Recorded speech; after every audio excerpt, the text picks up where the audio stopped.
Hey, what's up guys? You good Gypsy back here today for ITL Season 6 Finals up against Zamcro. Gonna be a pretty fun game. We faced earlier on in the season, in the regular season, so rematch is always fun. I feel like it often forces a lot of creativity on both players' accounts, so yeah, it's gonna be interesting to see what he brings. But first of all, for those of you guys who missed my semi-finals match against Sheer Force, I definitely recommend you go and check that out. I'll leave it in a link down below in the description. Just if you guys missed it, you guys you'll definitely enjoy it. It was a very fun, entertaining game. Nonetheless, we are here in finals up against Zam. He's a threatening team. He's got the nice Victini, Shaman, Manaphy, Firewater, Grass core. I don't think I've ever seen that drafted in the league before, so it's definitely nice and innovative. I don't think anyone's lucky enough to obtain those three, to be honest. But yeah, it's definitely a solid Firewater Grass core. To complement that, he has Zapdos on his team, which is his only form of hazard removal. This is a fact we're going to be capitalizing on as we get into the build, which you'll soon see.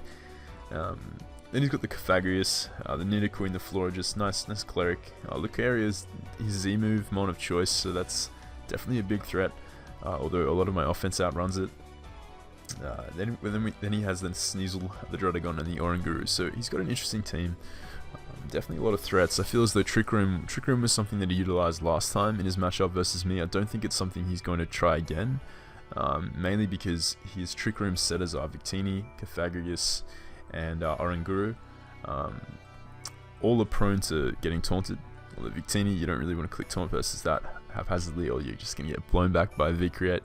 I feel like Victini is better in an offensive role versus my team, and he doesn't really have that many opportunities to set up Trick Room, so if he did bring a Trick Room setter, it'd probably be something like his Oranguru again, which is really passive versus my team, and I just don't expect him to bring it.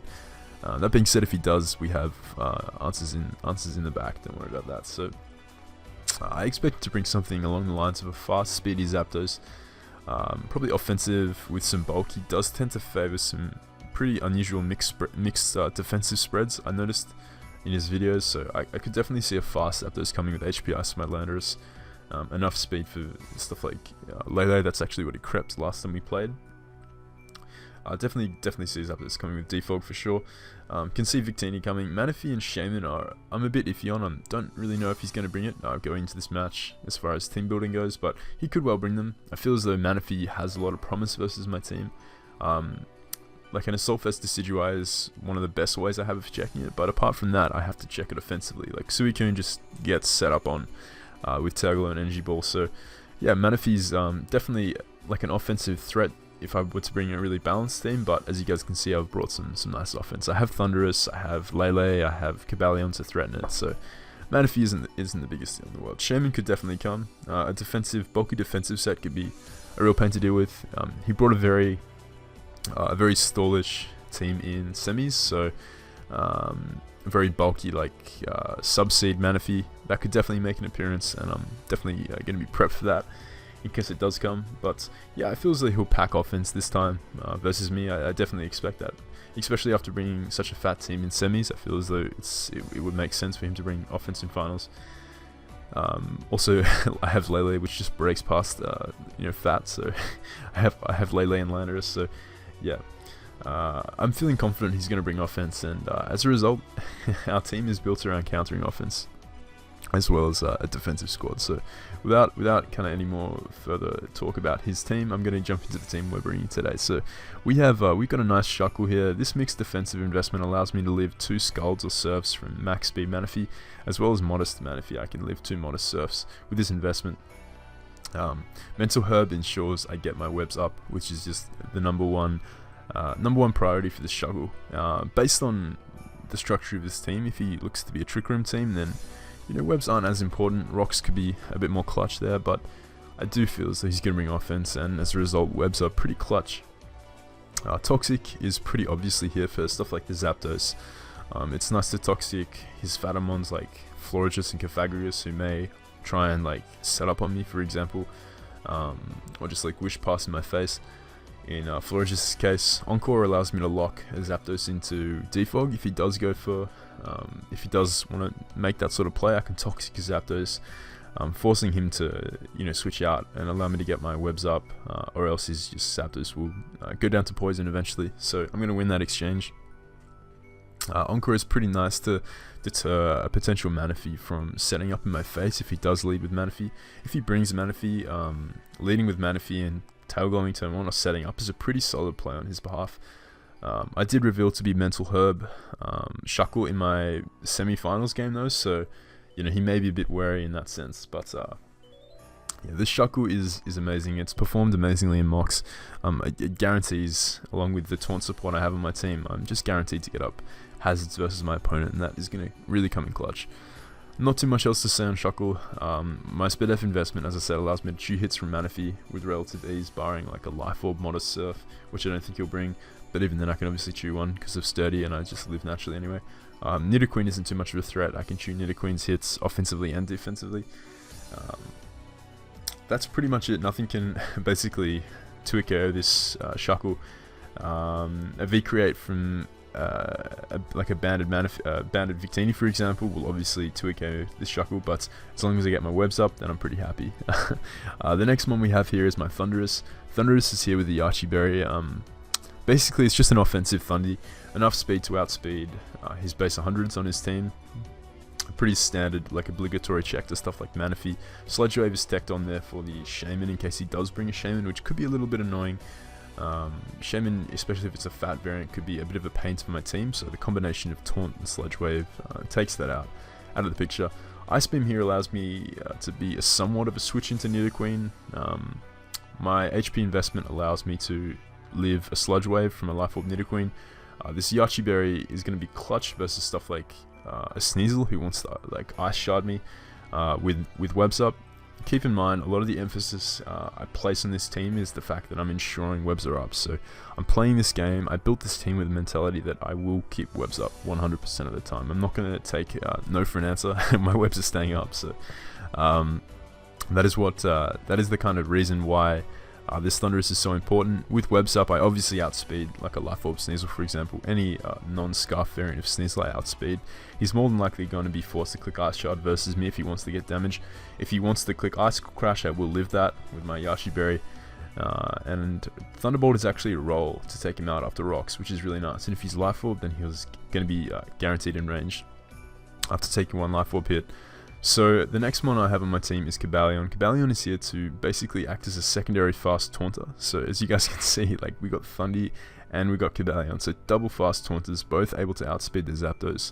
I forgot to mention, but Thundy, obviously it's a bit intuitive, but on Thundy, taunt is clutch for the Zapdos too. So once I suicide off my Shuckle or just switch out, taunt on Cobalion and Thundurus is imperative for Zapdos not to remove the hazards, because hazards are a real key component into me winning this game with my Landorus or my Lele, so even my Suicune. Life Orb Cobalion really hits his team hard.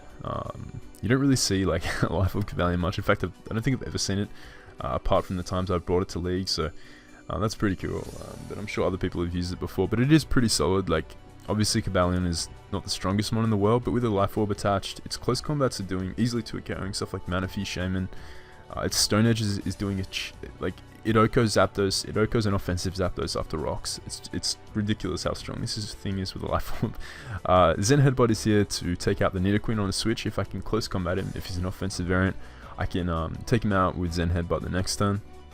Stone Edge obviously for the Zapdos. Pretty nice for the Victini as well. It's a hot. I think I need almost the max roll to Oko a slightly invested Victini after rocks, so that's pretty nice.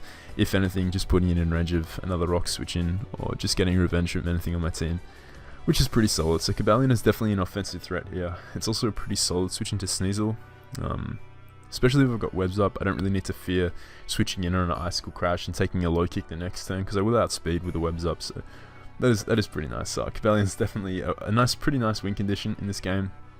Again, Taunt is clutch in case he does bring a fat variant of his team, which is definitely likely. Taunt is also really nice for the Cofagrigus if he does opt to bring that. So the next one we have on the team, as if two variants of hazard prevention, defog prevention weren't enough, we have my Scarfed Modest Lele. Now this Lele has a really solid chance to Oko a Zapdos after it takes rocks damage with Psychic. So that's really nice. This Lele is just a really solid countermeasure to his potential Scarfers. So if he does bring a Scarfer, I have my own Scarfer, so while I am a slower Scarfer than his potential base 100s, I do have webs up, so the combination of webs plus my own Scarf allows Lele to outspeed and just decimate his team with Psychic. Once I remove the Sneasel, I can just basically click Psychic or Psyshock. If he brings an AV mon like AV Victini or AV Oranguru, I have Psyshock, which hits really hard. And obviously I also have the Shadow Ball for the Victini here, so this Lele is just a really nice win condition and hard hitter to have in the back. It's a nice safety net to stuff like Manaphy. With my spread, I can avoid an Oko from +3 Manaphy's Scald, which is from full, which is really nice. It gives me some leeway with Thunderous. It means I don't necessarily have to keep this thing around. My Thunderous around, I can play a bit recklessly with it if I'm confident my Lele can handle his Manaphy. So that's just really nice to have that extra kind of support in the back. Yeah, this Lele is just a monster. Like, I've really loved using it this season in the ITL, and hoping to see it put in work in the finals. My second last one we have here is Suicune. So this is a spread, a pretty nice spread I made. This defensive investment is more than enough to take on stuff like the Sneasel, V-Creates from Manaphy with ease, stuff like Physical Lucario. Basically here I have Protect to just scout. I can also get lefties back. Again, the whole concept behind this set and this team is that webs will be up, so this speed investment allows me to outspeed his base 100s with webs up. Non-Scarf variants, of course, so this means if I can get a Carmine up, I can outspeed stuff like a max speed Jolly Victini and fire off a Scald Okoing him after rocks. I can Carmine up on a Shaman that isn't offensive and just Ice Beam him down. It's really solid. I can take out the Nidoqueen after a Carmine, assuming he's an offensive variant. If he's defensive, I just Carmine up on him all day. Having him Protect there is just a pretty nice way of getting some lefties back, as well as potentially stalling out Trick Room turns, which is a strategy that he could bring and that he did bring when we played earlier in the regular season. Yeah, it's just a pretty nice mon. I can beat stuff like Carmine Florges because of my pressure ability, so I can pressure stall that. Get lefties back with Protect during extra turns, but I don't really feel like he will bring Florges, but if he does, this is just another way of beating that. Yeah, pretty solid mon. Obviously I am walled by Manaphy, so removing Manaphy will be essential in this Suicune having any hope of sweeping his team, but it's definitely a nice win con in the back. I have multiple ways of wearing down or pressuring Manaphy, so yeah, the Suicune is a pretty solid mon in this matchup. The last one we have here is my Landorus. Definitely, I'd say one of the MVPs of the team, 100%. We have a nice adamant offensive Landorus. I've got enough defense investment to live, like bulk investment to live, an adamant Life Orb, Ice Punch after the Intimidate drop from Lucario, so that's pretty solid. With the webs up, I obviously outspeed his Lucario. He's not bringing Scarf Lucario, and even if he does, I chew hits if he's not Life Orb, even easier. With a Rock Polish up, I can blow back a Zapdos that wants to switch in on a predicted Earthquake. I Rock Polish on his switch, I just click Continental Crush and I just knock him out. Earthquake is a really solid way of just denting his team. Zapdos is his only ground resist, so if you look at his team, he just gets destroyed by Earthquake, barring the Shaman, which doesn't appreciate a Fly. So if he's an offensive variant, it gets OHKO'd by Fly after rocks, which is really nice. Defensive, obviously, I think it lives 1, but it's not doing much back, and I can just continue to fly on it. I also have, stuff like Double Taunt, and I have my Lele to beat a defensive Shaman.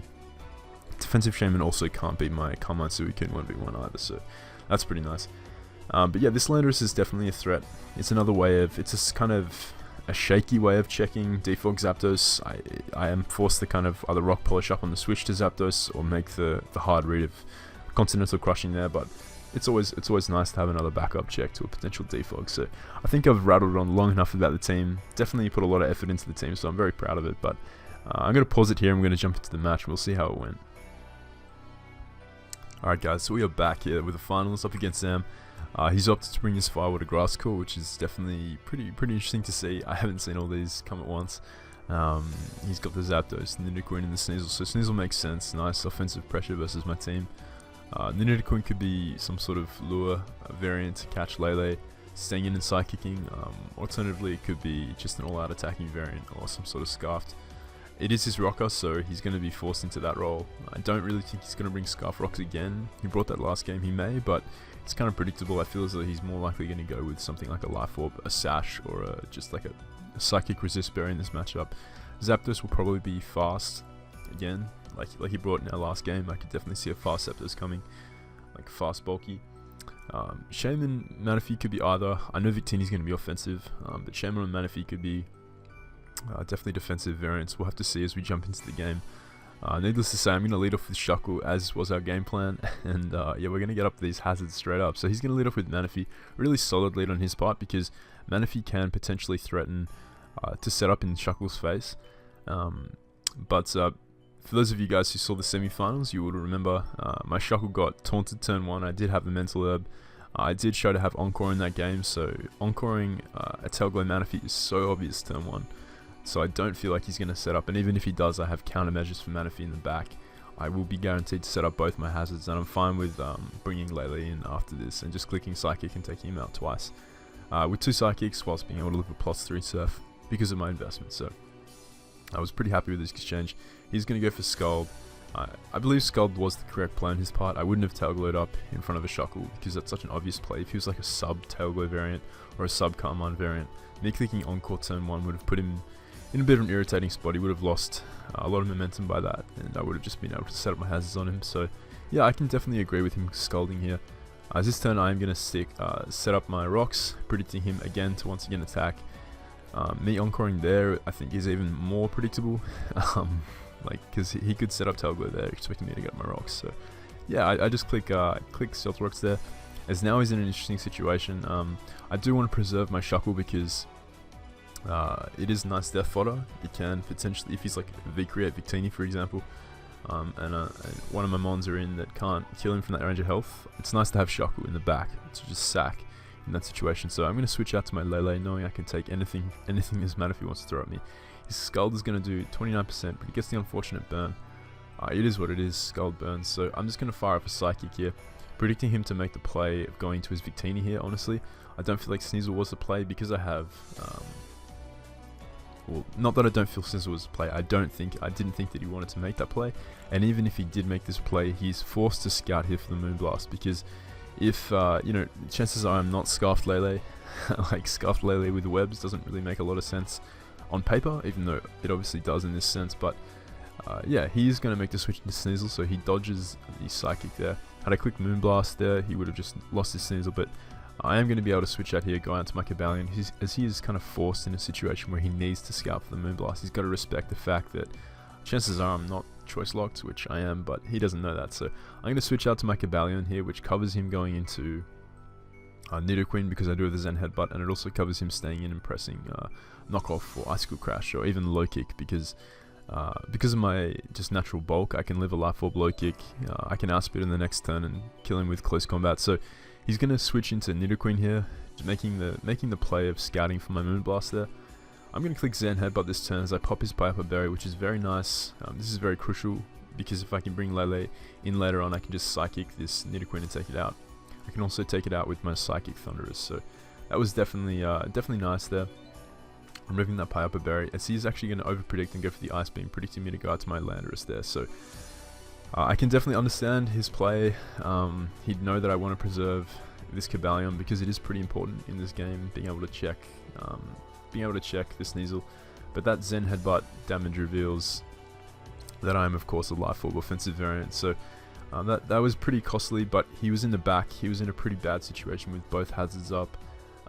He really needed to make a play of sorts to get back in there. He'd shown in semi-finals he was willing to play aggressive, and it just doesn't work out from there. But you know, I can respect the aggressive play.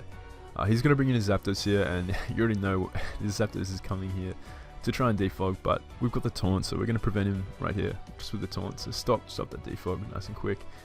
This Zapdos is gonna risk taking an edge here, as he does switch out to his Shaman. Now Shaman actually takes a chunk. He takes 33% from that Stone Edge, revealing that he's definitely not max defense, like max HP, max defense. I believe he was an offensive variant, as I am just going to be able to click Close Combat this turn. Take out the Shaman here. So Cobalion is putting in that work. Already got 2 kills under its belt, and has prevented Zapdos from defogging there. So yeah, my boy Kabalion just proving its worth. Manaphy's going to come in here. Now, I don't really lose anything by just clicking close combat. Granted, it's nice to have Kabalion around for the Sneasel, but the rest of my team beats Sneasel barring Shuckle. So, it's not...